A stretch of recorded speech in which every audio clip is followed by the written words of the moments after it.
레위기서 9장입니다. 레위기 9장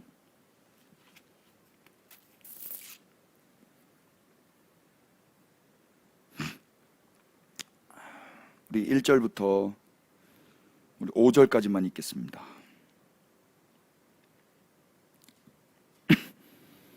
7절까지 읽죠. 다 같이 레위기서 9장 1절부터 7절입니다. 우리 큰 목소리로 하나님 말씀 선포하면서 읽겠습니다. 8째 시작. 8째 날에 모세가 아론과 그의 아들들과 이스라엘 장로들을 불러다가 아론에게 이르되 속죄제를 위하여 흠 없는 송아지를 가져오고 번제를 위하여 흠 없는 순양을 여호와 앞에 가져다 드리고 이스라엘 자손에게 말하여 이르기를 너희는 속죄제를 위하여 순 염소를 가져오고 또 번제를 위하여 1년 되고 흠 없는 송아지와 어린 양을 가져오고 또 화목제를 위하여 여호와 앞에 드릴 수송과 순양을 가져오고 또 기름 섞은 소제물을 가져오라 하라. 오늘 여호와께서 너희에게 나타나실 것임이니라 하매 그들이 모세가 명령한 모든 것을 회막 앞으로 가져오고 온 회중이 나와 여호와 앞에 선지라. 모세가 이르되 이는 여호와께서 너희에게 하라고 명령하신 것이니 여호와의 영광이 너희에게 나타나리라. 모세가 또 아론에게 이르되 너는 제단에 나아가 네 속죄제와 네 번제를 드려서 너를 위하여 백성을 위하여 속죄하고 또 백성의 예물을 드려서 그들을 위하여 속죄하되 여호와의 명령대로 하라. 아멘. 자리 앉겠습니다. 오늘 레위기서 9장 말씀을 통해서 오늘 제목 한번 보시면 자격 없는 자에게 임하는 하나님의 불이라는 제목으로 하나님 말씀 선포하겠습니다. 한번 따라해 주실까요? 자격 없는 자에게 임하는 하나님의 불. 시작.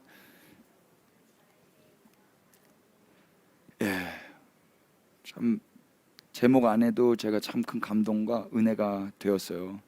자격 없는 자에게, 사실 자격 없는 자에게는 하나님이 잘 임하지 않으셔야 될 것 같은데 우리 하나님의 구별됨은 자격 없는 자에게 임해 주신다는 것 같습니다.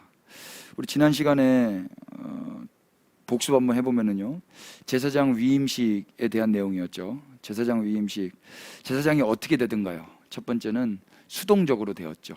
다 수동적으로, 능동적으로 된 게 아니었습니다. 그리고는 어떻게 되든가요? 기름 부으신 가운데 되었죠. 기름 부음. 그리고는 희생 제물의 피로 되었습니다. 수동적으로 기름 부음 가운데 희생 제물의 피로. 이제 그렇게 제사장이 된 자는 어떻게 살아야 되는가? 우리가 베드로전서 2장 9절부터 11절 말씀을 통해서 확인했었는데요. 그 유명한 말씀, 너희는 택한 족속이요 왕 같은 제사장, 거룩한 나라, 그의 소유가 된 백성이다 그랬습니다.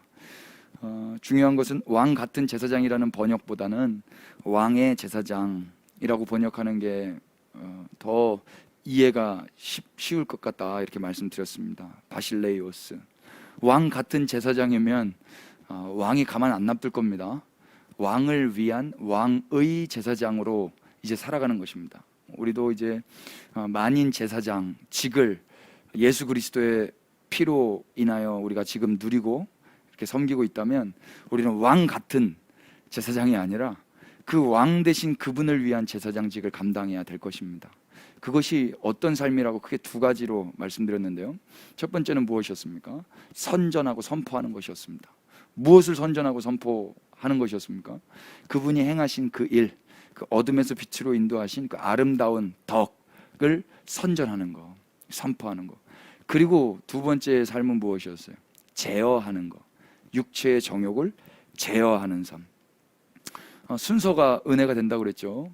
제어가 먼저든가요? 선전이 먼저든가요? 선전이 먼저입니다. 선전. 이미 자격 없는 자에게 하나님께서 수동적으로 기름 부어버리셨고 희생의 피의 값으로 인하여서 이 일을 감당하게 하셨습니다.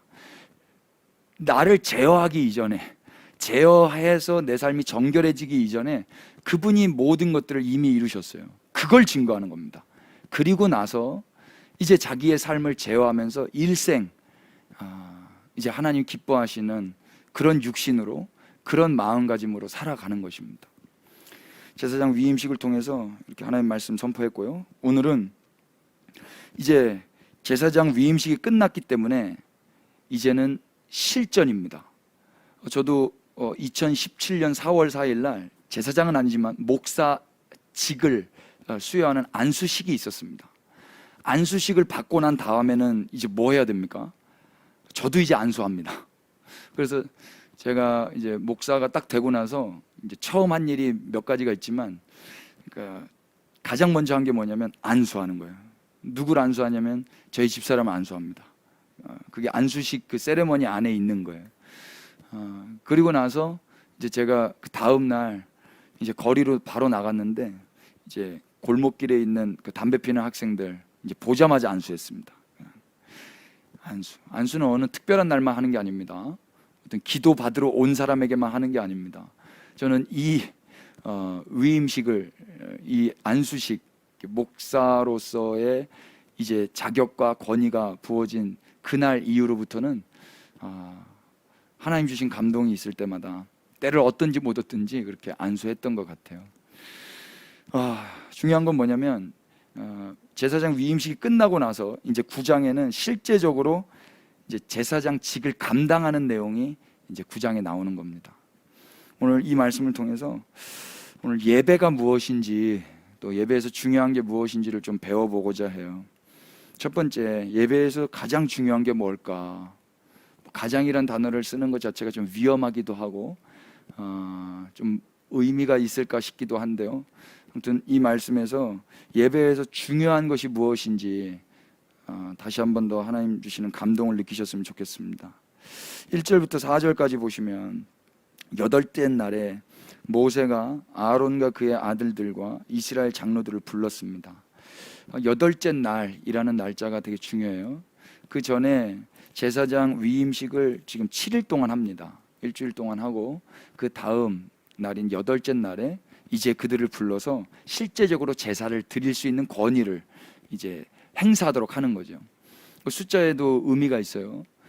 7 다음에 8은 새롭게 시작하는 것입니다. 그리고 8이라는 숫자의 모양처럼 이것은 영원도 의미하는데요. 우리가 이제 주일이 이제 여덟째 날입니다. 주일은 그래서 다시 1인 거죠. 처음부터 하나님이 7로 완성하시고 다시 시작되는 겁니다. 다시 문을 열고 새롭게 출발하는 게 이제 8이죠. 그게 이제 주일인 것입니다. 예수 그리스도께서 십자가에서 죽으시고 부활하시고 다시 이제 그 예수님을 찬양하고 경배하는 자들이 다시 삶을 사는 것입니다. 그게 일주일의 패턴인데요. 아무튼 이 8일째, 여덟째 날에 모세가 아론과 그의 아들들과 이스라엘 장로들을 불러가지고 첫 번째로는 2절에 아론에게 속죄제와 번제를 드릴 수 있도록 그 숫송아지와 순양을 가지고 오라고 이야기합니다. 그리고는 3절에는 이스라엘 자손에게 속죄제, 또 번제, 화목제를 위해서 소와 양을 가져오라고 이야기합니다. 또 소제물까지 가져오라고 하죠. 그 결과 이제 어떻게 됩니까? 4절 후반절 보십시오. 4절 후반절에 오늘 여호와께서 너희에게 나타나실 것임이니라. 아멘. 예배에서 중요한 게 무엇인가? 우리가 예배 드리는 것도 중요해요. 제물을 가지고 오는 것도 중요합니다. 더 중요한 건 주님이 나타나시는 게 제일 중요합니다.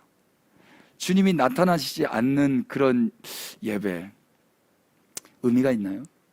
어느 부분에서 의미가 있습니다. 그러나 예배는 그분 앞에 드리는 것이고 그분이 받으셔야 되는 것입니다. 그래서 나타나다라고 번역한 히브리 말이 라아인데요, 이건 보다라는 뜻이에요. 보다.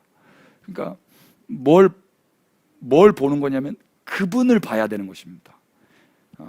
그분이 보여지셔야 우리가 볼 수 있는데, 그래서 나타나는 것은 그분이 보여지시는 것을 의미합니다. 예배 가운데 주님이 보여지는 것. 여러분, 기도 중에 예수님이 보여지시기를 축복하고요, 말씀을 듣는 중에 예수님이 보여지시기를 축복하고, 또 우리가 예배를 드리면서 주님이 보여지시기를 축복합니다.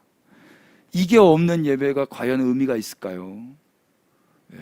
가정 예배 가운데서도, 골방 예배 가운데서도 주님이 보여질 수만 있다면, 주님이 나타나실 수만 있다면 그것은 대예배입니다.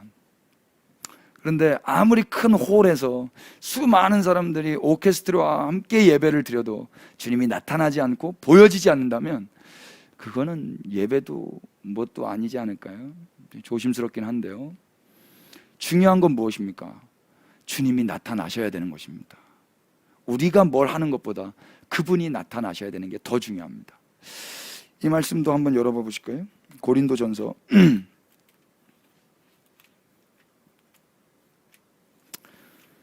2장을 열어보십시오.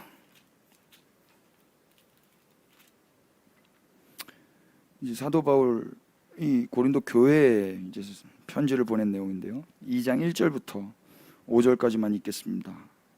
읽으실 수 있으시면 다 같이 읽죠. 형제들아, 시작. 형제들아, 내가 너희에게 나아가 하나님의 증거를 전할 때 말과 지혜의 아름다운 것으로 아니하였나니 내가 너희 중에서 예수 그리스도와 그가 십자가에 못 박히신 것 외에는 아무것도 알지 아니하기로 작정하였음이니라. 내가 너희 가운데 거할 때에 약하고 두려워하고 심히 떨었노라. 내 말과 내 전도함이 설득력 있는 지혜의 말로 하지 아니하고 다만 성령의 나타나심과 능력으로 하여 너희 믿음이 사람의 지혜에 있지 아니하고 다만 하나님의 능력에 있게 하려 하였노라. 아멘. 저는 이 말씀 보고 많은 충격 가운데 빠졌었어요. 사도 바울은 예수님만 전했어요. 그런데 그걸 전할 때 말과 지혜의 아름다운 것으로 아니했대요. 근데 저는 예전에 어떻게 하면 더 예수님을 더 잘 전할 수 있을까라는 동기하에 말과 또 지혜로운 아름다운 것들을 많이 준비하려고 했던 것 같아요. 동기가 불손했던 적도 있었어요. 그 중에 가장 위장된 불손한 동기는 사람들에게 예수님을 전하고 예수님을 선포해야 되는 그런 사명을 잘 전해야 되겠다라는 마음에 들리게 하고 또 받아들이게 하고 또 회개하게 하고 변화시키게 하고 뭐 이런 목적들이 있잖아요. 그래서 더 잘하려고 했었던 것 같아요. 그래서 말도 지혜의 아름다운 것으로 그렇게 막 준비했었거든요. 근데 사도 바울은 저같지 않았더라고요. 3절 보세요. 내가 너희 가운데 거할 때 약하고 두려워하고 심히 떨었다. 다른 거 준비하지 않고 그냥 약했고 두려워했고 떨었답니다. 그리고 4절 보니까 내 말과 내 전도함이 설득력 있는 지혜의 말로 하지 않았대요. 논리적으로 설득력으로 그렇게 하지 않았답니다. 다만 무엇으로 했습니까? 성령의 나타나심과 능력으로만 했습니다. 저 여기서 충격이었어요. 사도 바울이 기대했던 건 사람들이 변하는 것도 아니었고 내가 아름다운 말과 설득력 있는 말을 하는 것도 아니었어요. 오로지 다만 성령이 나타나시는 것 그리고 그분의 능력으로만 하기를 원해했었습니다. 여러분 어떠십니까? 사도 바울에게 중요한 건 성령님이 나타나시는 거였어요. 그리고 그분의 능력으로 말미암아 사는 것이었어요. 이유가 뭐예요? 5절 너희 믿음이 사람의 지혜에 있지 아니하고 다만 하나님의 능력에 있게 하려 하였노라. 중요한 건 사람의 어떠함에 있는 게 아니라 하나님의 어떠함에 있는 것을 피차간에 확인하고 그렇게 알아가는 게 더 중요하기 때문에 인간의 어떠함이 드러나는 거 그게 중요한 게 아니었던 거예요. 내가 얼마나 말을 잘하고 얼마나 말을 아름답게 하고 설득력 있게 하고 그래서 저 사람이 얼마나 변하고 얼마나 회개하고 얼마나 하나님 앞에서 몸부림치고 이게 중요한 게 아니에요. 그런 현상이 안 나타나더라도 성령의 나타나심과 능력으로만 하면 되는 거였어요. 우리는 우리 눈에 또 우리의 감정에 그런 지배를 받으면서 내가 느끼기에 내가 보기에 어떤 변화에 의해서 이게 성령이 나타났나 안 나타났나를 가늠할 때가 많아요. 그런데 우리의 눈과 상관없이 우리의 감정과 상관없이 성령님은 역사하시는 분이라고 믿습니다. 그러니까 저 사람이 지금 변화된 것처럼 보이지 않아도 상관없는 거예요. 성령의 나타나심과 능력으로 했다면. 맞아요? 그런데 우리는 꼭 표면적으로 내가 느껴야 되고 봐야 되는 거예요. 그것이 성령의 나타나신가 능력으로 한 것이라고 여기면서요. 아니에요. 우리의 기준과 우리의 타이밍과 우리의 감정과 상관없이도 성령님이 나타나실 수가 있고요. 그분의 능력으로 하셨을 수도 있어요. 정반대일 수도 있죠. 성령님이 나타나시면 정말로 떼굴떼굴 굴르고 사람이 실제적으로 변화되고 그럴 수도 있죠. 그러나 그렇지 않을 수도 있는데 그때 우리는 낙심할 것도 아니고 정말로 성령이 나타나신 가운데 사람들이 변했다고 그래서 그걸 또 자랑 삼을 것도 없고 그걸 신비로워할 것도 없습니다. 중요한 건 성령님이 내 안에서 지금 나타나고 계신가, 지금 우리 가운데 역사하고 계신가. 예배를 드리고 있다면 진짜 중요한 건 내가 무엇을 했느냐 이것보다 그분이 나타나시냐 안 나타나시냐. 실제적으로 주님이 임재하셔서 역사하시는 그런 나타나심도 우리가 갈망해야 되겠지만 정말 주님과 함께 주님으로 말미암아 오늘 이 시간에 사역하고 있고 이 시간에 예배를 드리고 있는가, 그분으로 말미암아. 이게 더 중요한 거예요. 예배에서 그래서 가장 중요한 건 주님이 보여져야 되고 주님이 나타나셔야 되고 주님이 발견되셔야 되는 것입니다. 이것에 민감히 예배 드리시는 우리 그리스도의 몸된 교회 되었으면 좋겠어요. 두 번째, 레위기서 9장 5절 보실래요? 그들이 모세가 명령한 모든 것을 회막 앞으로 가져오고 온 회중이 나와 여호와 앞에 선지라. 두 번째로 선포할 내용은요, 예배는 5절 보니까 이들이 뭔가를 하기 이전에 그 전에 해야 했던 행동들이 있었어요. 뭔가를 하기 이전에 가장 먼저 해야 될 행동, 그게 무엇입니까? 여호와 앞에 서는 거예요. 여호와 앞에. 그래서 예배는 우리가 지금 음악으로 예배했죠. 목소리로 예배했습니다. 뭔가를 했습니다. 뭐 방송으로도 예배했고, 뭐 이 전자 음향 장비로도 예배했고, 손을 들어서도 예배했고, 뭐라도 다 했거든요. 근데 그것보다 먼저 해야 될 게, 선행돼야 될 게 뭐냐면 그분 앞에 서 있어야 되는 것입니다. 그분 앞에 아무것도 하지 않아도 그분 앞에 먼저 서 있는 예배자, 이게 우선돼야 됩니다. 그래서 예배는 사운드 안에 국한될 수가 없어요. 예배는 사일런스 가운데 먼저 시작되는 것입니다. 그러니까 아무 소리 내지 않아도 침묵 가운데 그분 앞에 서 있는 것, 이것이 예배의 시작입니다. 주님 앞에 계속 뭔가를 해드리고 소리를 내고 그 이전에 침묵함 가운데서, 고요함 가운데서 주님 앞에 서 있는 것, 이 예배부터 회복하시기를 피차 축복합니다. 24시간 가운데 뭔가를 해드리기 이전에 내가 그분 앞에 서 있는 예배자, 예배당 안에서도 내가 뭔가를 열심히 하기 이전에 주님 앞에 고요히 주님 얼굴 앞으로 나아가 서 있는 예배자. 여러분 그립지 않으세요? 뭔가 하기 이전에 각자 한번 잘 돌아보자고요. 목사가 되고 나니까요, 자꾸 뭘 해야 되더라고요. 뭘 해야 돼요. 가만히 있으면서 그분 앞에 서 있어 본 경험이 계십니까? 그분 앞에 엎드려 본 경험이 있으세요? 없으시다면 오늘부터라도 시작하십시오. 뭔가 하기 전에 그분 앞에 서 있는 거. 제가 오늘 책을 한 권 가져왔는데요, 이 책은 뭐 읽어보신 분들 많으실 것 같아요. 이게 많은 분들 읽어보셨을 것 같은데, 엔도 슈샤코의 침묵이라는 책입니다. 사일런스라는 영화로도 2016년도에 나왔습니다. 책 읽기가 불편하신 분들은 영화를 보셔도 괜찮을 것 같아요. 되게 이게 묵직하고 소설입니다. 소설인데 17세기에 일본 선교를 했던 포르투갈 선교사님들에 대한 이야기예요. 근데 막 그렇게 해피하지가 않습니다. 이거 읽으면 마음이 많이 이게 무겁습니다. 읽으신 분 댓글로 읽으셨다고 좀 한번 남겨봐 주실래요? 이 책의 내용 중에 어떤 내용이냐면 배교에 대한 내용이 나와요. 대체적인 내용이 배교입니다. 여러분 리암 니슨이라는 영화 배우 아세요?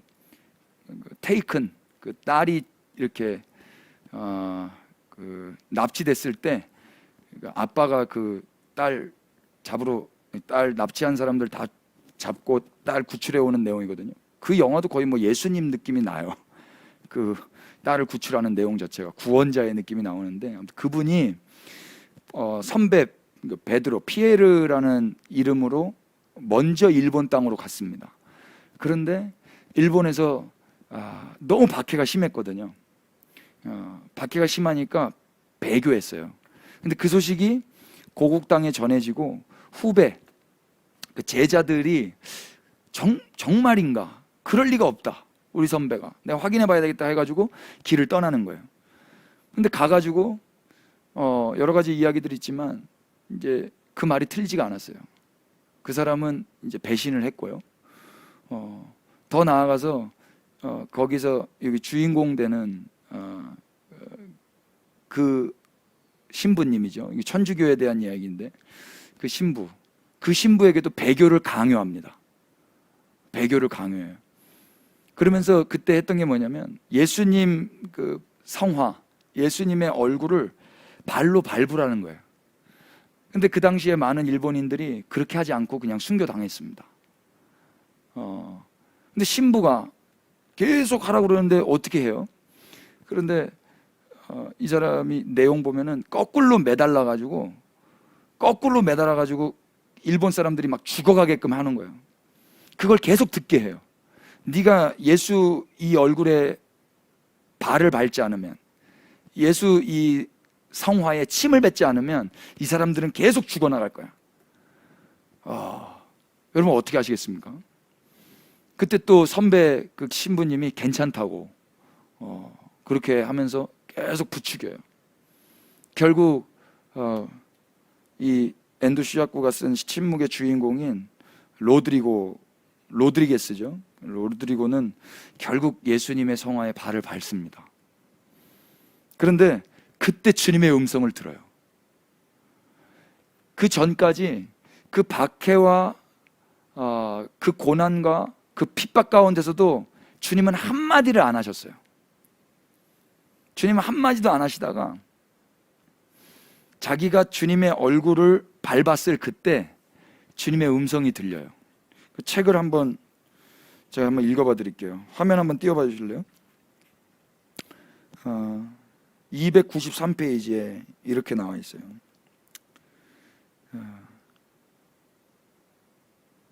화면이 보이신가요?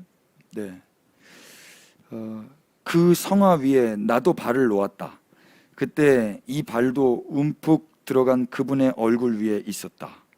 내가 수없이 생각한 얼굴 위에, 산속에서 방황하고 있을 때에 옥사에서 언제나 생각해내며 따뜻한 위로를 받았던 그분의 얼굴 위에, 인간이 생존해 있는 한 선과 아름다움 그 자체인 그 얼굴 위에, 그리고 평생을 사랑만을 베풀려고 했던 그분의 얼굴 위에, 그 얼굴은 지금 성화판에 나무 판자 속에서 닳고 패어버린, 그리고 슬픈 듯한 눈을 하고 이쪽을 보고 있다. 밟아도 좋다 라고 슬픈 듯한 눈빛으로 나에게 말했다. 밟아도 좋다. 네 발은 지금 아플 것이다. 오늘까지 내 얼굴을 밟았던 인간들과 똑같이 아플 것이다. 하지만 그 발의 아픔만으로 이제는 충분하다. 나는 너희의 아픔과 고통과 함께 나누겠다. 그것 때문에 내가 존재하니까. 주여, 당신이 언제나 침묵하고 계시는 것을 원망하고 있었습니다. 나는 침묵하고 있었던 게 아니다. 함께 고통을 나누고 있을 뿐. 그러나 당신은 유다에게 가라고 말씀하셨습니다. 가서 네가 할 일을 이루어라 라고 말씀하셨습니다. 그렇다면 유다는 어떻게 되는 것입니까? 나는 그렇게 말하지 않았다. 지금 너에게 성화를 밟아도 좋다고 말한 것처럼 유다에게도 네가 하고 싶은 일을 이루라고 말했던 것이다. 네 발이 아픈 것처럼 유다의 마음도 아팠을 테니까. 그때 그는 성화의 피와 먼지로 더러워진 발을 내려놓았다. 5개의 발가락이 사랑하는 분의 얼굴 바로 위를 덮었다. 이 격렬한 기쁨의 감정을 기치지로에게 설명할 수는 없었다. 강한 자도 약한 자도 없는 거요. 강한 자보다 약한 자가 고통스럽지 않다고 누가 단언할 수 있겠소? 신부는 문 쪽을 향해 빨리 말했다. 이 나라에 이미 당신의 고해를 들을 신부가 없다면 내가 기도의 말씀을 외우겠소. 모든 고해의 마지막에 울리는 기도를. 이제 안심하고 가시오. 노한 기치지로는 소리를 죽여가며 울고 있었으나 이윽고 몸을 돌려 사라졌다. 자신은 불손하게도 지금 성직자 외에는 감히 줄 수 없는 고해 성사를 그에게 주었다. 성직자들은 이 모독의 행위를 격렬하게 질책할 테지만 나는 그들을 배반했을지는 모르나 결코 그분을 배반하지는 않았다. 지금까지와는 아주 다른 형태로 그분을 사랑하고 있다. 내가 그 사랑을 알기 위해서 오늘까지의 모든 시련이 필요했던 것이다. 나는 이 나라에서 아직도 최후의 카톨릭 신부이다. 그리고 그분은 결코 침묵하고 있었던 게 아니다. 비록 그분이 침묵하고 있었다 하더라도 나의 오늘까지의 인생은 그분과 함께 있었다. 그분의 말씀을, 그분의 행위를 따르며 배우며 그리고 말하고 있었다. 무슨 내용인지 잘 모르시겠죠? 읽어보시면 아는데, 제가 여기서 인상 깊게 또 봤던 그 인물 중에 기치지로라는 사람이 있어요. 이 사람은 밀고 했던 사람이에요. 고발하고 일본인들에게 이 신부들을 고자질해가지고 이 사람은 유익을 얻었던 배신자죠. 그런데 자신의 이 죄책감을 해결하고자 매번 회개해요. 감옥에 같이 갇혀서 이 신부에게 나아가 엎드려 빨리 자기를 용서해달라고 고해성사를 하는 거예요. 그러면서 이 로드리게스 신부가 되게 괴로워요. 이 사람 배신자고, 이 사람 믿을 수 없는 사람이고, 이 사람 용서 안 받았으면 좋겠는 사람인데 신부기 때문에 주님의 이름으로 그렇게 또 용서하면서 고해성사를 받아내고 돌아서면서 예수님의 마음을 또 한번 느껴요. 끝까지 지금 여기에 나오는 이 내용도 기지치로가 찾아와가지고 또 용서해달라는 거예요. 회개하는 거예요.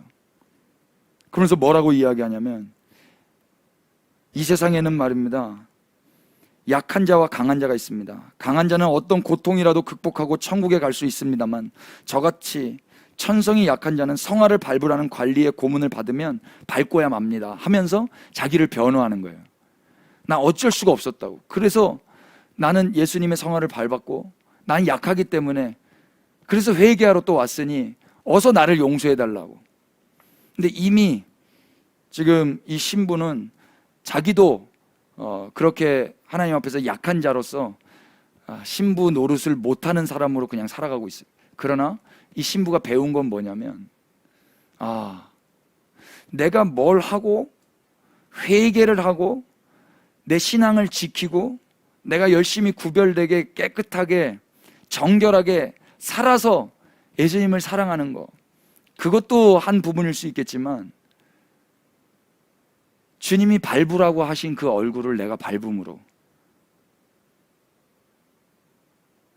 주님의 그 십자가를 더 이해하게 되고 나의 약함이 더 폭로되고 내가 얼마나 무능력하고 내가 얼마나 주님을 사랑할 수 없는 자였는지가 드러날 때 오히려 더 주님과의 차원이 다른 사랑이 시작되었다 라는 것을 이 사람이 지금 배우는 거예요. 그래서 주님이 자기가 뭔가를 하려고 신앙을 지켜보려고 이 핍박과 환난을 극복해 보려고 애를 쓸 때는 주님이 계속 침묵하는 것처럼 원망했다고 그러는 거예요. 왜 주님이 이때 안 나타나셔서 안 도와주십니까? 내가 이렇게 해보려고 하는데 주님은 어디 계십니까? 그런데 주님의 음성이 어디서 들려요? 나는 침묵했던 게 아니다. 너와 그 고통을 함께하고 있었다. 그리고 네가 내 얼굴을 밟은 그것을 어쩌면 네가 느껴보기를 원했단다. 이런 음성으로 저는 이걸 해석했었거든요. 여러분, 우리는 하나님께 우리가 뭘 해서, 선하고 좋은 것들을 뭘 해서 그분을 감동시키고, 또 마땅한 어떤 그리스도인의 삶을 살아서 우리 자신은 물론이고 이웃들에게도 하나님께도 영광을 돌린다고 이렇게 일반적으로 많이 생각을 해요. 예, 우리 피차 그렇게 살아야 마땅합니다. 우리 그렇게 살아가십시다. 그러나 그것만 있는 게 아니에요. 그것만.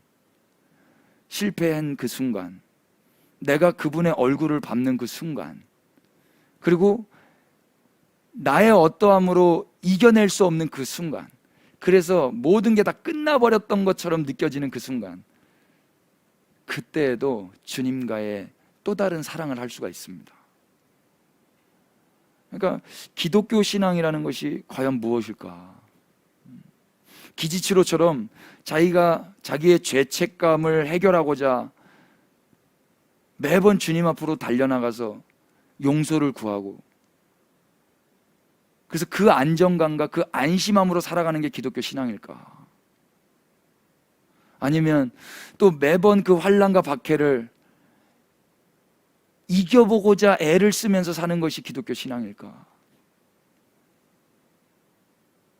여러분, 그것만 있는 게 아니라는 것을 오늘 좀 말씀드리고 싶습니다. 주님 앞에 주님의 얼굴을 내가 밟는 죄인이라는 것을 내가 자각하고, 그러나 그런 죄인으로 폭로되었을 때 주님은 그 자리에서도 함께 하셨고, 그래서 이제는 그 주님과의 특별한, 이제는 새로운 또 다른 사랑을 하면서 이전까지 경험해 보지 못했던 또 다른 패턴의 사랑을 할 수 있는 것도 기독교 신앙입니다. 한 가지의 어떤 패턴에 우리가 갇히지 않았으면 좋겠어요. 그래서 뭔가 하기 이전에 주님 앞에 서 있는 것이 중요합니다. 뭔가 내가 해서 주님 앞에 인정받고 또 나 자신의 정체성을 확인하고 하는 이런 신앙의 패턴도 필요하겠지만, 그 전에 아무것도 할 수 없는 존재라는 것들을 인정하고, 나는 주님의 얼굴을 밟은 죄인이라는 것을 인정하고, 그러나 그런 나에게 주님은 또 따뜻하게 침묵 가운데서도 말씀하시는 주님을 경험한다면 우리의 신앙생활은 이전과는 달라질 거예요. 사일런스, 이 침묵이라는 책을 여러분 한번 좀 읽어보시면 좋겠어요. 예, 송봉규님 사일런스 영화로 봤습니다. 그레이스님 읽었습니다. 네. 그래서 예배는요, 사운드보다 사일런스가 더 중요해요. 우리가 사운드 내지 않아도 우리가 주님 앞에 머물러서 침묵하는 것, 이게 더 중요하고요. 또 거꾸로 주님의 사운드가 들리지 않아도 주님의 침묵도 우리는 감사함으로 받아야 될 것입니다. 그러니까 피차간에 나도 사운드를 먼저 드리는 게 아니라 주님 앞에 먼저 머무르고, 주님도 내가 원하는 타이밍에 내가 원하는 대로 소리를 들려주지 않으셔도 주님은 주님의 방법으로 계속 말씀하고 계셨고 나에게 뭔가를 가르쳐주고 계신 분이라는 걸 인정한다면 주님의 사일런스도 우리에게는 귀한 아름다운 천상의 멜로디가 되는 거예요. 아멘이 되셨으면 좋겠어요. 세 번째, 예배에서 중요한 거, 예배는요 자격 없는 자가 하나님 앞에 드리는 거예요. 자격 없는 자. 여러분, 지금 이 9장에 제사를 드리는 자들이 누군지 한번 잘 주목해 보십시다. 7절 보십시오. 모세가 또 아론에게 이르되 너는 제단에 나아가 네 속죄제와 네 번제를 드려서 너를 위하여 백성을 위하여 속죄하고 또 백성의 예물을 드려서 그들을 위하여 속죄하되 여호와의 명령대로 하라.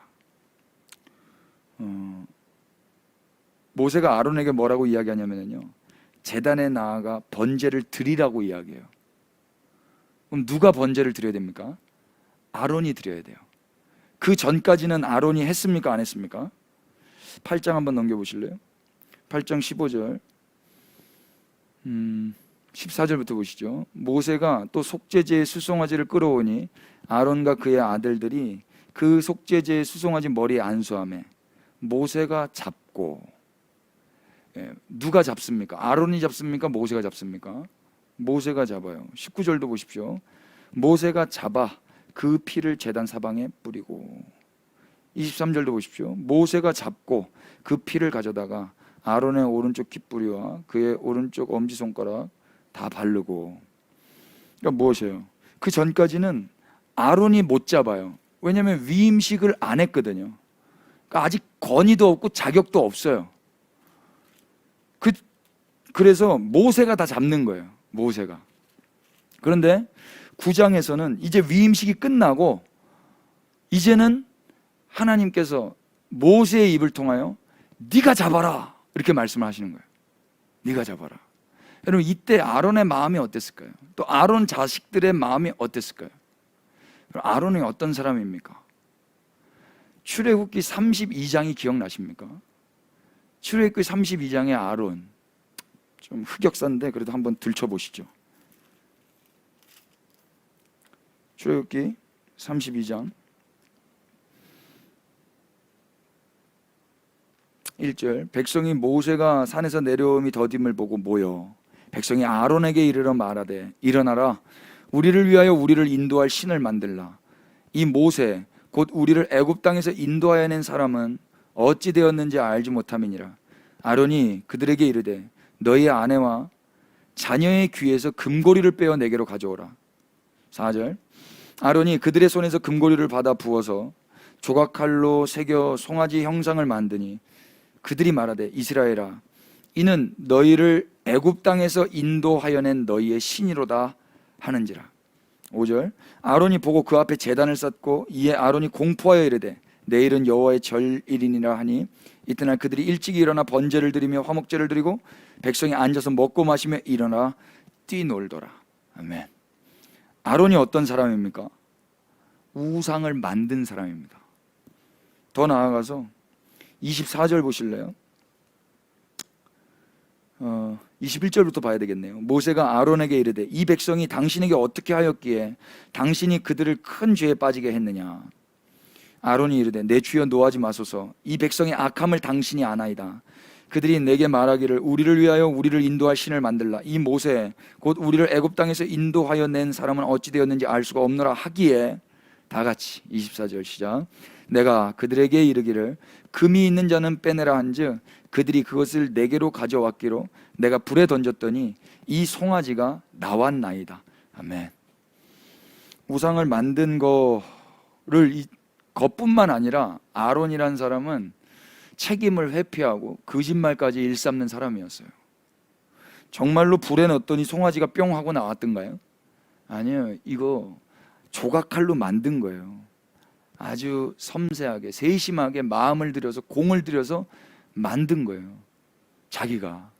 그런데 이거 자기가 불리하니까 저 사람들, 저 악한 사람들 때문이라고 책임을 전가하고 있어요. 그게 아론이에요.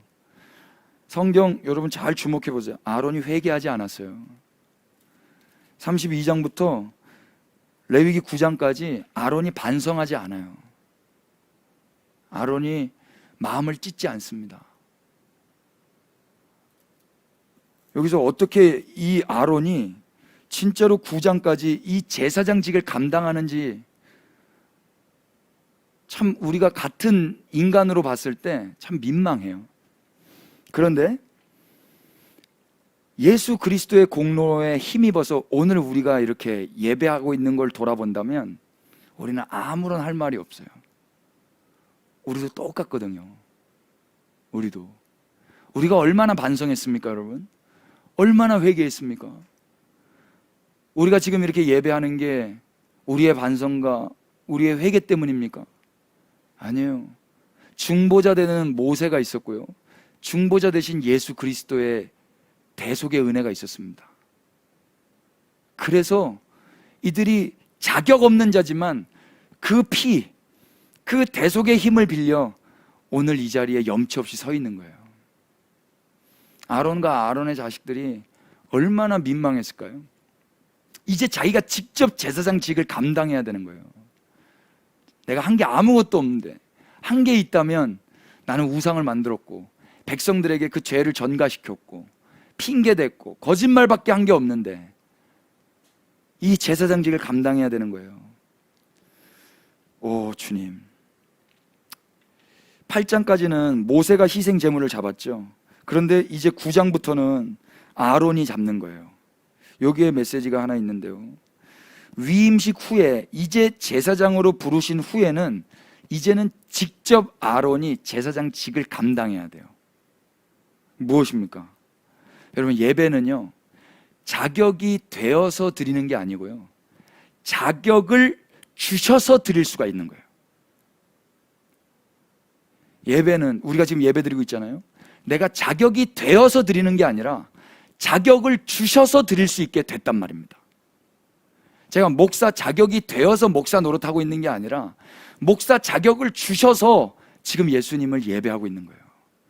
그리스도인은 그리스도인이라는 자격이 되어서 예배 드리는 게 아니라 우리 예수 그리스도께서 대속하시고 십자가에서 다 이루셨기 때문에, 그리고 우리에게 자격을 주셨어요. 자녀라는, 신부라는, 아들이라는, 딸이라는, 주님의 종이라는, 한 몸이라는, 교회라는 자격을 주셔서 이제 비로소 예배 드릴 수 있게 된 거란 말입니다. 이게 복음이에요. 염치 없이 그분이 행하신 일에 감격하며 감사하며 이제 자격에 걸맞는 삶을 이제 살아가는 것입니다. 아론이 그렇게 살아야 마땅하는 거예요. 우리도 그렇게 살아야 마땅하는 거죠. 우리의 어떠함 때문에 자격이 주어진 게 아니기 때문에 자격을 주신 그분만 찬양하며, 자격을 거저 공짜 은혜로 주신 그분께 감사하며 그분을 선전하며, 이제 또 앞으로 주님이 부르시는 그날까지 그 자격에 합당한 삶을 살기 위하여 또 내 삶을 제어하고 쳐서 복종하면서 그렇게 걸어가는 것입니다. 그래서 예배에서 중요한 거, 이제는 자격을 주신 주님만을 바라보면서 주님을 찬양하면서 그렇게 살아가는 거예요. 자격 없는 자임을 인정하면서. 그래서 내가 내 행위로 자격을 만드는 게 아니에요. 내가 내 행위로 예배를 드릴 수 있는 자의 자격을 만드는 게 아니라고요. 제가 예배 인도할 때 어떤 청년에게 그렇게 싱어하는 청년이었는데요, 같이 이렇게 예배를 계속 드렸어요. 근데 한날은 이 친구가 저에게 와서 오늘은 예배를 못 드리겠다라는 거예요. 그러니까 싱어를 못 하겠다는 거예요. 이유가 뭐냐? 저는 자격이 없다는 거예요. 그게 무슨 말이냐? 이제 주일 전까지 막 죄를 많이 졌다는 거예요. 그래서 쓸 수가 없다는 거예요. 아주 바람직한 모습이긴 한데 또 한편으로는 아주 잘못된 모습이다 싶었어요. 그래서 제가 말해줬어요. 너는 애초부터 자격이 없었다. 애초부터 자격이 없었다. 네가 예배를 섬길 수 있는 그 어떤 기준, 그 어떤 모습, 그 어떤 자격은 너에게 있지 않았다. 자격 없는 너에게 하나님께서 은혜로 허락하신 자리라면 예배를 드려야지. 그리고 그걸 자기가 예배를 안 드린다고 해서 그게 무모가 되는 게 아니에요. 그거는 또 다른 책임 회피의 모습이고요, 많은 사람들을 힘들게 하는 거예요. 제가 많이 보세요. 제가 여기서 어저께까지 또 잘못해가지고 오늘 예배를 쉬겠습니다. 그러면 예배 빵꾸 누가 메꿔요, 여러분? 또 누군가 메꿔야죠. 그럼 누구를 피곤하게 하는 겁니까? 이해되세요? 그러니까 만약에 그렇다면 주님 잘못했습니다 하고 주님의 십자가 붙들고 다시 와서 서야죠. 그리고 다시는 이런 일들이 없도록 더 삶을 준비해 나가야죠. 쉬운 방법이에요. 그냥 거기서 회피하고 도망치는 건 쉬운 방법이라고요. 뭔 말인지 이해되세요? 내가 얼마나 죄인인지 그거를 그 현장에 서서 주님 앞에 다시 예배하면서 상한 심령으로 나아가는 거예요. 상한 심령. 준비되면 오겠다고요? 준비되면 오는 건 없어요, 여러분. 우리가 시작했을 때부터 준비가 안 됐을 그때 주님이 권위를 주시고 위임하신 거예요. 그래서 염치 없이 애초부터 주님 앞에 서 있는 그 마음을 가지고 있다면 일상을 잘 준비해야 되는 것입니다. 그리고 또 넘어지고 실수한다 해도 처음을 생각하셔서 예수님을 생각하고 기억하셔서 다시 주님 붙들고 그 자리로 나아가는 거예요. 제가 잘 전하는지 모르겠습니다. 여러분 오해가 없으셨으면 좋겠는데, 예배는 자격이 되어 하는 게 아니라 자격을 주셔서 하는 거예요. 그래서 감사함으로 하십시다. 넘어졌다 할지라도 이 말씀 붙들고, 그렇지, 내가 자격이 원래부터 된 사람이 아니었지, 주님 자격 주신 거에 감사합니다 하고 그 자리에서 또 상한 심령이라 할지라도 주님 의지하면서 나아갈 때 주님이 기뻐하실 겁니다. 22절 한번 보실래요? 9장 22절. 아론이 백성을 향하여 손을 들어 축복함으로 속죄제와 번제와 화목제를 마치고 내려오니라. 이제 아론이 직접 자기가 번제를 다 드렸어요. 그리고 이제 손을 들어 축복했어요. 그리고 이제 내려왔어요. 내려왔는데 결과가 어떻습니까? 23절. 모세와 아론이 회막에 들어갔다가 나와서 백성에게 축복하며 여호와의 영광이 온 백성에게 나타났어요. 그럼 예배 가운데는요, 축복이 있어요. 축복이 있는데 이 축복 누가 했습니까? 아론이에요. 아론이 축복할 자격이 됩니까, 여러분? 아론 축복할 자격 안 되잖아요. 그런데 축복하는 거예요. 여러분, 제가 여러분 축복할 자격이 있습니까? 제가 금요일은 웬만하면 안수하는데 우리 장로님들 머리에 손 얹을 때마다 엄청 송구해요. 근데 그때 하나님 주신 마음이요, 너는 장로님 머리에 손 얹을 때는 송구하고 너의 아이들 손 얹을 때는 안 송구하니? 둘 다 송구해야 되거든요. 하나님 보시기에는 똑같은 영혼이잖아요. 둘 다 귀한. 맞습니까? 제가 봤을 때는 연소하고 연약하기 때문에 안 송구하고, 연로하고 연장자기 때문에 송구하다면 그건 세속적인 시각이지 않습니까? 하나님 보시기에는 둘 다 귀하지 않습니까? 둘 다. 능력이 있건 없건, 경력이 있건 없건, 인생을 오래 살았건 그렇지 않았건, 하나님 보시기에는 모두가 다 긍휼과 은혜가 필요한 그런 귀한 하나님의 자녀들 아닙니까? 그 시각으로 저 역시도 자격이 안 되지만 피차 축복하는 거예요. 하나님이 자격 없는 자에게 부여해 주신 권위에 힘입어서. 동일하게 여러분들도 마찬가지입니다. 우리는 세상을 정복해야 될 그리스도의 군사라고 믿습니다. 지금 우리 장로님이 오늘 안 오셔서 그런지 이 공간 안에 저 혼자 하고 있는 것 같습니다. 거의 지금 방송만 제가 쳐다보고 있잖아요. 아무도 리스판스를 안 합니다. 지금 여기 한 분 하고 계시는데, 여러분 아멘이 되시면 아멘을 하십시오. 다시요. 그리스도인은 하나님 나라를 이 땅에 세워가야 될 그리스도의 군사들이라고 믿으시면 아멘 하십시다. 아멘이죠. 건설꾼들이고 군사들이에요. 하나님 나라를 건설하는 사람들이에요. 그런데 그 건설함 가운데 우리는 정복하는 것들이 필요해요. 영적 전쟁이 있어서 우리는 정복해야 되거든요. 근데 뭘로 정복하냐면 축복함으로 정복하는 거예요. 그 땅을 축복함으로. 근데 우리가 능력이 있어서 축복하냐? 아니에요. 우리에게 능력 없지만 주님이 기름 부어 주셔서 세우셨기 때문에 축복하는 겁니다. 여러분, 우리가 직장에 가셔서 직장을 하나님 나라로 정복하시려면 직장을 축복하십시오. 예수님 이름으로. 여러분, 가정이 그리스도의 나라 되기를 원한다면 정복해야 되는데 뭘로 정복하는 거냐면 축복함으로 정복하는 거예요. 아무런 자격 없는 자들을 그리로 보내셔서 하나님이 그렇게 축복함으로 정복하게 하시기를 원해 하신다고 저는 믿습니다.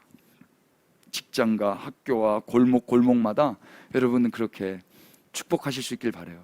아론이 그렇게 축복했어요. 어차피 내가 축복한다고 복이 그에게 임하는 게 아니에요. 능력은 나에게 없어요. 아론에게 없어요. 축복이 뭡니까? 복을 비는 거예요. 복을 비는 거라면 아론은 복을 줄 수 있는 자가 아니에요. 복을 주실 수 있는 분은 하나님 한 분이십니다.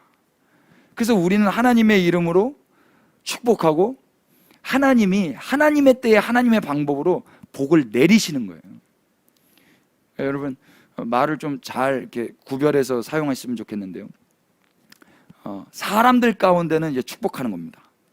근데 하나님께는 축복해달라고 말하면 조금 이게 조금 잘못됐다라고도 말할 수 있습니다. 축복을 한 명사로 이제 복이란 개념으로 쓴다면 모르겠지만 이제 강복하여 달라고 이야기하는 게 옳습니다. 내릴 강자니까요. 복을 내려 달라고. 피차 근데 사람들 가운데서는 축복하는 것입니다. 서로 내가 자격이 없어도 축복하는 거예요. 자격이 없어도. 왜냐하면 이 복을 내리실 수 있는 자격은 하나님께만 있다라는 그 신앙이 있다면 우리는 누구나 축복할 수가 있습니다. 우리 피차 한번 축복하십시다. 예수 그리스도의 이름으로 축복합니다. 예, 방송으로 함께 하시는 분들도 그렇게 좀 댓글로 남겨주십시오. 예수 그리스도의 이름으로 여러분 축복하고 싶은 영역들을 넣으셔서 한번 축복해 주십시오. 저는 예수 그리스도의 이름으로 대한민국을 축복합니다. 막 웃을 거예요. 네가 뭔데? 예, 저 아무것도 아닌데요. 예수 그리스도께서 이 땅을 복 주실 수 있는 유일한 분이라고 믿고 그냥 축복합니다. 예. 여러분들도 한번 해보십시오. 끝으로 24절 보십시오. 불이 여호와 앞에 나와 제단 위에 번제물과 기름을 사른지라 온 백성이 이를 보고 소리 지르며 엎드렸더라. 이렇게 축복하고 여호와의 영광이 나타났는데요. 그때 어떤 일이 일어났습니까? 불이 임했어요. 불이 어디서 나오던가요? 여호와 앞에서 나오죠. 여러분, 불은 사람에게서 나가는 게 아니에요. 아론에게서 나가는 게 아니에요. 아론의 손바닥에서 나가는 게 아니에요. 불은 여호와에게서 나오는 것입니다. 그러니까 사람에게 기대하지 마십시오. 여호와를 기대하시기를 축복해요. 그 불, 부흥사님께 나오는 게 아니에요. 담임 목사에게서 나오는 게 아니에요. 기도 많이 하시는 권사님에게서 나오는 게 아니라 야훼 하나님에게서만 나올 수 있는 불인 거예요. 이 불이 나와서 어떻게 돼요? 제단 위에 번제물과 기름을 살라버렸어요. 그리고 온 백성이 이를 보고 소리 지르고 엎드려 버렸어요. 분위기가 어때요? 여기 그냥 한글 성경의 분위기로만 보면 뭐 아수라장 이런 분위기 같잖아요. 근데 히브리서 보니까요, 소리 지르며 라고 번역한 히브리 말이 라난이에요. 라난 뜻이 뭐냐면 정복되다 이런 뜻도 있는데 기쁨으로 소리치다, 기뻐하다 이런 뜻이 있어요. 그러니까 정복해서 기뻐서 외치는 그 소리, 그게 라난이에요. 그러니까 여호와의 불이 임하고 백성들이 기쁜 거예요. 그 주님의 임재로 인하여서, 주님이 날 정복하심으로 인하여서 기쁜 거라고요. 여러분, 이 기쁨 누리시기를 축복합니다. 이 기쁨, 그분이 나를 구속하시고 나를 정복하시고 꽁꽁 묶으신 거, 이게 기쁨이 되는 사람은 그리스도인밖에 없어요. 이들이 그걸로 기뻐했고 엎드렸어요. 엎드리다는 말은요, 하나님의 얼굴 앞에 떨어지는 거예요. 그분의 얼굴 앞에 꼬꾸라지는 거예요. 근데 기뻐하고 있어요. 이런 모순적인 모습이 어디 있습니까, 여러분?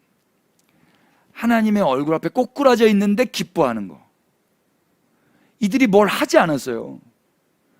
이들은 그냥 그 자리에 서서 축복 가운데만 있었거든요. 그랬더니 그 불이 임했고 이들은 그 앞에 엎드려서 기뻐하고 있는 거예요. 이게 예배예요.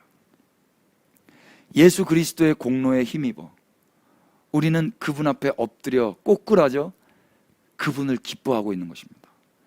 그분이 행하신 그 일로 말미암아 내가 정복되었고, 내가 그분께 꽁꽁 묶여졌고, 그래서 내 얼굴을 들 수 없을 정도로 나는 아무것도 아니라는 신앙 고백의 모습으로 엎드려 있지만 내 속 안에서는 기쁨이 터져 나오는 거예요. 이게 예배입니다. 정리해보죠. 예배는요, 제일 중요한 게 뭐예요? 하나님이 나타나셔야 되는 거예요. 인간들이 뭘 하는 것보다 더 중요한 건 그분이 나타나셔야 되는 거예요. 그분은 인간들이 뭘 해서 나타나시고 하지 않아서 안 나타나시고 이런 분은 아니셨어요. 성경 가운데 아무것도 하지 않고 오히려 죄만 짓고 있는 그들에게도 주님은 나타나실 수 있는 분이셨어요. 여러분, 그분을 사모하세요. 그분을 사모한다고 뭘 자꾸 하려고 하기 이전에 먼저 그분 앞에 서 계시기를 축복합니다. 사운드보다 우선돼야 될 게 사일런스예요. 먼저 그분 앞에 침묵하고 가만히 있어 보는 거예요. 가만히. 그리고 그분만을 갈망하는 거예요. 그리고 나서 그분이 원하시는 걸 해도 늦지 않아요.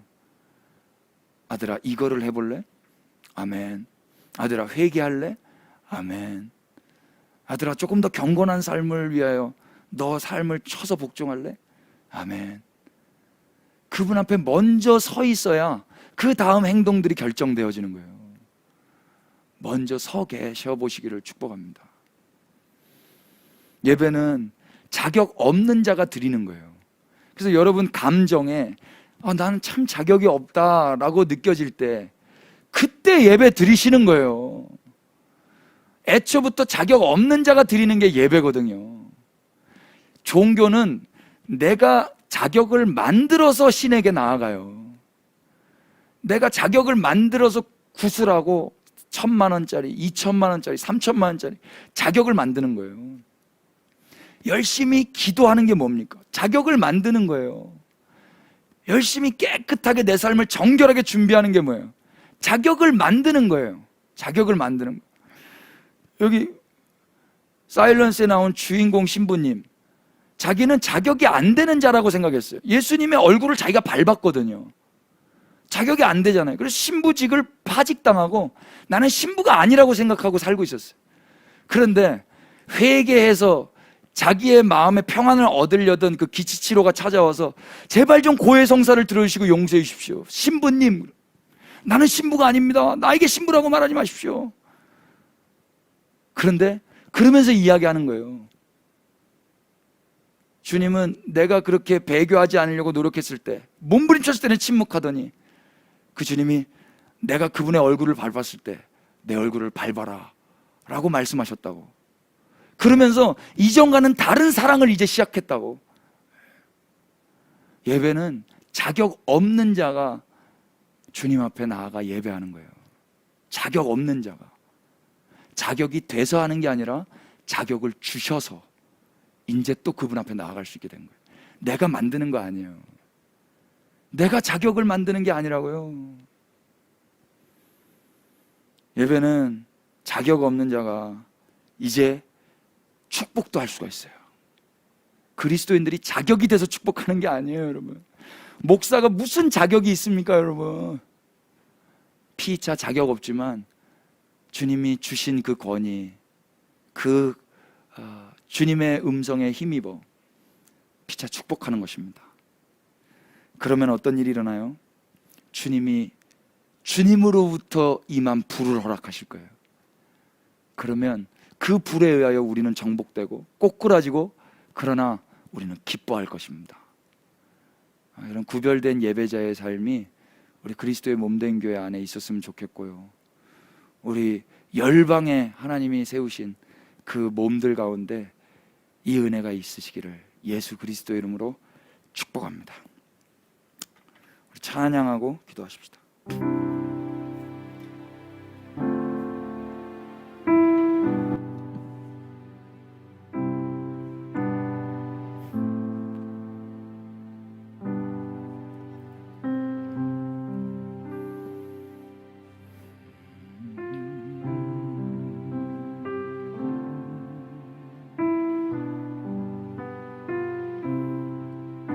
주님만을 갈망하시면서 정결한 마음 주시옵소서.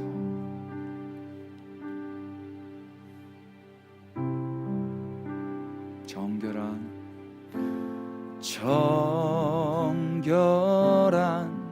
마음 주소서. 주는 소멸하는 불, 여호와의 산 그 거룩한 곳 오를 자 누군가. 허탄한 뜻 버리고 주 가신 의의 길 따르리.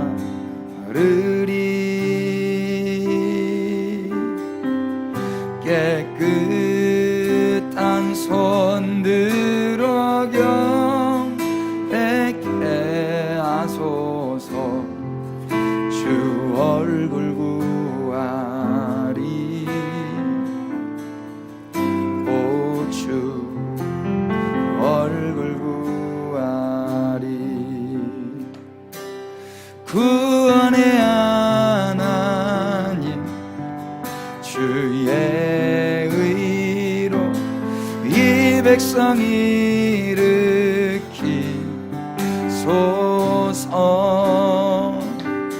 주는 주의 일 이수년 내 부흥케 하소서. 주 영광 나타내소서. 구원의 하나님, 구원의 하나님 주의 의로 이 백성 일으키소서.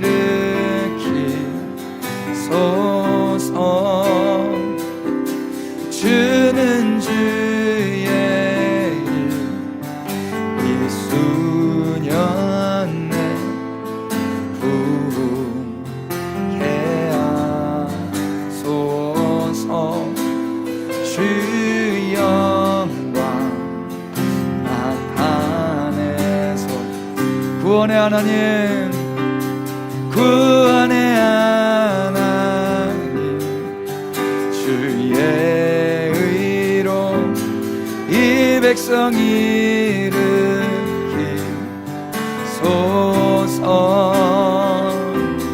주는 주의 일 이소년 내 부흥케 하소서. 주 영광 나타내소. 어린 양 따르리.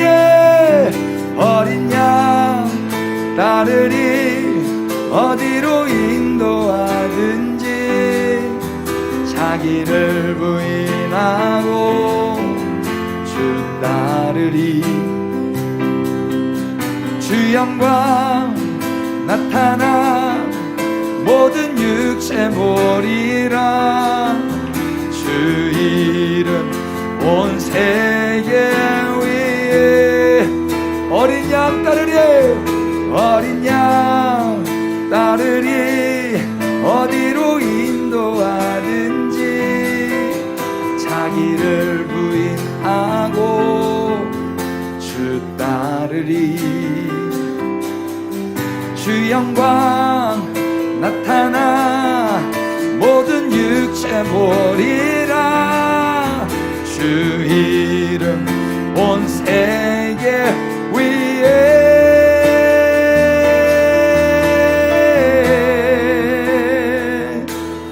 구원의 하나님 주의 의로 이 백성 일으키소서.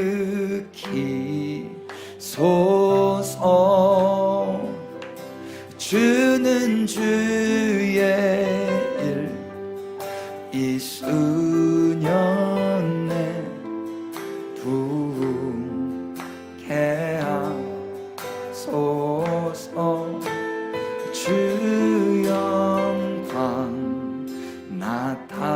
나타내소. 주 영광, 주 영광 나타내소. 주 영광, 주 영광 나타내소서. 예, 이 시간 주님의 영광이 나타나기를 사모하십시다. 우리가 할 것은 많진 않습니다. 그러나 주님을 사모하시면서 우리 기도하십시다. 갈망하십시다. 주님을 사모하시면서 주님 한번 부르시고 다 같이 기도하겠습니다. 기도합니다. 주님,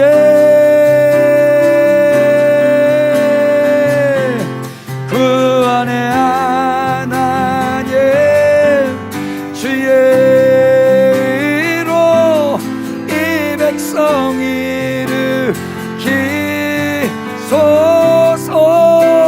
저는 주의 일 이 소년네 부흥케 하소서. 주 영광 나타내소서. 그 안에 하나님 주의 의로 이 백성 일으키소서. 주는 주의 일 이수년 내 부흥케 하소서. 주 영광 나타내소서. 그 안에 하나님 주의 의로 이 백성 일으키소서. 주는 주의 일 이수년 내 부흥케 하소서. 주 영광 나타내소서. 구원의 하나님 주의 의로 이 백성 일으키소서.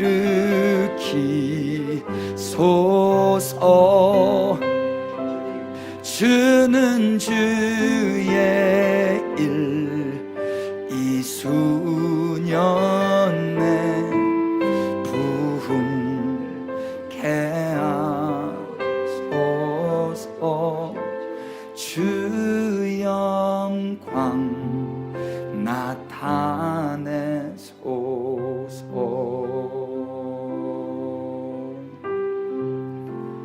예, 주님, 주님을 더욱 갈망합니다. 주님의 나타나심을 더욱 갈망합니다. 우리의 어떠함 그것보다 주님의 나타나심을 사모하오니 주여 영광 나타내 보여 주옵소서. 우리의 의로 말미암은 나타나심이 아니라 주의 의로 이 백성을 일으키시며 주님의 영광 나타내 주시옵소서. 그 어떤 소리를 내기 전에 주님 앞에 머물러 침묵할 수 있기를 원합니다. 주님, 이 침묵이 훈련되어지게 하시고 익숙해지게 하여 주십시오. 자격 없는 자가 어떻게 주님 앞에 설 수 있는지, 자격 없는 자가 어떻게 주님 앞에 소리낼 수 있는지, 그 침묵 가운데서 주님의 음성을 듣게 하여 주옵소서. 그래서 자격이 되어 하는 게 아니라 자격을 주셔서 하는 그런 구별된 경배가 우리 그리스도 몸된 교회 위에 회복되게 하여 주시옵소서. 그리고 피차 하나님 보내신 영역 그 땅 가운데서 축복함으로 정복할 수 있는 그런 자들이기를 원합니다. 자격이 없지만 자격을 주신 분을 믿고 선포하고 축복할 때 그 땅 위에 하나님 나라 임할 줄로 믿습니다. 복을 내리시는 분은 주님밖에 없으심을 믿고 축복할 때 주님 강복하여 주시옵소서. 우리가 주님의 그 임재 앞에, 주님으로부터 나온 그 불 앞에 우리가 정복되고 우리가 구속되고 고개를 들 수 없을 정도로 엎드러진다 할지라도 세상과는 구별된 기쁨을 누리게 주님이 역사하셨사오니 이제는 그 기쁨으로만 살아가게 하여 주시옵소서. 오늘도 일상에서 힘들고 고단한 삶 잘 살아내고 주님을 찬양하기 위하여, 주님 앞에 머물기 위하여 모인 그리스도의 몸된 교회 위에 주님만 주실 수 있는 그 위로와 쉼과 회복을 허락하여 주시옵소서. 9월 한 달도 주님의 은혜로 잘 살았습니다. 뒤돌아보면 참 자격이 없었습니다만, 염치가 없었습니다만 주님은 주님의 일을 하셨고 우리는 또 염치 없이 주님의 은혜만 받았습니다. 주님, 또 허락해 주시는 10월 한 달 자격을 주셨사오니 자격 주신 주님 앞에 더 가까이 나아가 주님을 찬양하고 경배하며 또 때로는 침묵하며 세상에 나아가는 축복하고 정복하며 살아가겠습니다. 주님 홀로 높임을 받으시옵소서. 오늘 손 얹어 축복한 모든 지체들 위해 주님이 나타내 보여 주시옵소서. 방송으로 함께하고 해외에 나가 있고 복중에 있는 그 생명들 가운데도 동일하게 역사해 주시기를 비오니 은혜를 허락하여 주시옵소서. 주 예수 그리스도의 은혜와 하나님 우리 아버지 끝이 없으신 사랑해 주심과 성령님의 변함없이 우리와 동행하시며 역사하시는 그네가 그리스도의 몸된 교회 위에 지금부터 영원토록 함께 계실지어다. 아멘.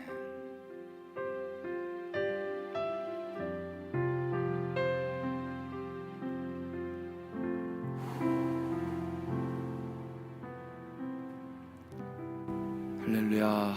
우리 주님을 박수로 찬양하십시다.